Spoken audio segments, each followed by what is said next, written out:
সকলকে জানাই পৌষ পার্বণের শুভেচ্ছা। শুভ মকর সংক্রান্তি। বাড়ির সবাই যে পিঠেটা সবচেয়ে বেশি ভালোবাসে সেটাই সবার আগে বানিয়ে ফেললাম। তৈরি করলাম ক্ষীরের পাটিসাপটা। এর জন্য এখানে ভালো কোয়ালিটির পাটালি গুড় নিয়েছি। পাটালি গুড় সবসময় দেখবেন ভিতরটা যদি ময়েশ্চার থাকে, আপনি ফ্রিজে রাখলেও সেই গুড় বাইরে বার করে ছুরি দিয়ে কাটতে অসুবিধা হবে না, এরকম ময়েশ্চার থাকে, তবে সেই গুড় পারফেক্ট। এই যে দেখছেন হাতে নিয়ে যেরাম খুশি শেপ দেওয়া যায়, তাহলে বুঝবেন গুড়টা ঠিকঠাক। আর এখানে 1 লিটার দুধ নিয়েছি, তাতে 1 কাপ চালের গুঁড়ো আর 1 কাপ ময়দা নিয়েছি। চালের গুঁড়ো আর ময়দা সম পরিমাণ দেবেন সব সময়। আর তাতে দিয়ে দিলাম প্রয়োজন মতো পাটালি গুড়। আর পাটালি প্রয়োজন মতো বললাম কারণ গুড় যে যেমন পছন্দ করেন ততটাই দিতে পারেন। আর সেটা খুব ভালো করে মিক্স করে নিলাম যাতে লাম্প না থাকে।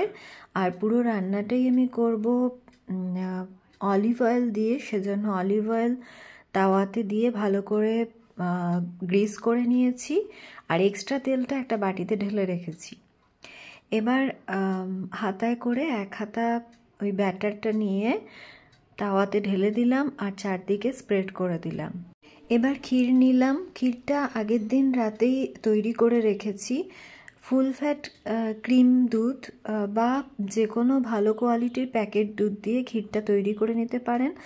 আর ক্ষীর বানানোর সময় যদি জমাট বাঁধে শেষের দিকে অসুবিধা হয়, ক্ষীরটা একটু লিকুইড ভাব থেকে যায় বা তলায় বেশি লেগে যাচ্ছে অথচ তৈরি করে ফিনিশিং দিতে পারছেন না, এরকম অবস্থা হলে ক্ষীরের মধ্যে একটু খোয়া ক্ষীর বা মাখা সন্দেশ অ্যাড করবেন।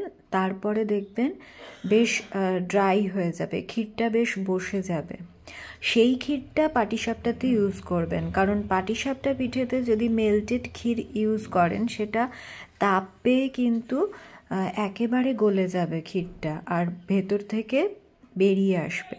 সেজন্য পাটিসাপটার ক্ষীরটা যেন জমাট বাঁধা ক্ষীর হয়।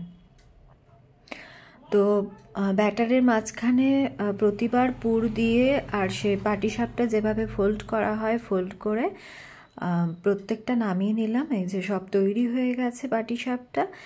এবার প্লেটে সাজিয়ে পরিবেশন করার পালা। প্রত্যেকটা পাটিসাপটা প্লেটে সাজিয়ে নিলাম। আর পাটিসাপটার ব্যাটারে চালের গুঁড়ো ইউজ করবেন। আর আমি এখানে সেদ্ধ চালের গুঁড়ো ইউজ করেছি। সেদ্ধ চালের গুঁড়ো ব্যবহার করবেন, দেখবেন পাটিসাপটা ঠান্ডা হয়ে গেলেও ফেটে যাবে না। আতপ চালের গুঁড়োতে কিন্তু পাটিসাপটা ঠান্ডা হয়ে গেলে ফেটে যায় আর বেশি হার্ড হয়ে যায়। সেদ্ধ চালের গুঁড়োতে বেশ একটা সফট ভাব থাকে। আর চালের গুঁড়োর বদলে সুজি ইউজ না করলেই ভালো হয়, কারণ সারা বছর তো আমরা চালের গুঁড়োর অপশনাল হিসেবে সুজিটাই ইউজ করি। আর পৌষ পার্বণের পিঠের সময় চালের গুঁড়ো ব্যবহার করবেন। জানাবেন ভিডিওটা কেমন লাগলো। বাই।